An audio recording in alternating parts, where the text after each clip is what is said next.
Hello, and welcome to this clip having a look at an example of a simple radical substitution question. It's using chlorination of ethane as the example. So for 5 marks, I want you to show the mechanism for the reaction between ethane and chlorine to form a monosubstituted product. So what they mean by monosubstituted product is only one chlorine atom has been substituted onto the ethane molecule. So any of the 6 hydrogens can be substituted.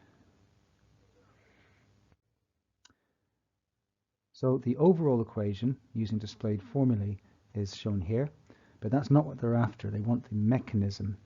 So what we need is an initiation, a propagation, and a termination. So starting with the initiation, you have a chlorine molecule, and under the influence of ultraviolet light, that becomes 2 chlorine radicals. That's called the initiation step. So one of those chlorine radicals can attack an ethane molecule, and that will form an ethyl radical and an HCl. So that ethyl radical can actually go on and attack a new molecule. So what molecules have we got available? We have ethane, which it's not going to attack, and we also have potentially some fresh chlorine, which it could do. So that's exactly what happens. It goes and attacks a new chlorine molecule to make our product. This is our monosubstituted product here, and another chlorine radical. Now this can go back and attack another one of these, which can then go and make one of these, which can then go back and attack a new one of these. So this can actually go round and round and actually happen millions of times before we actually get to the termination step. So these 2 steps are called propagation steps, and they happen in that order. So the first step has to involve the chlorine radical, because that's the radical that's made in initiation. The second step has to involve the ethyl radical, because that has to be made in the first step of the propagation stage.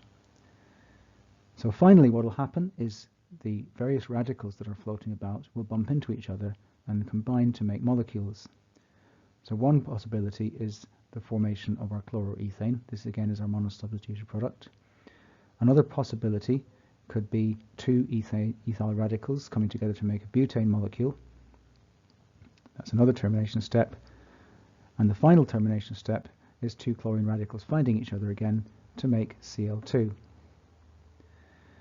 So in the initiation step, radicals are made. In propagation, radicals attack a molecule to make a new radical and another molecule.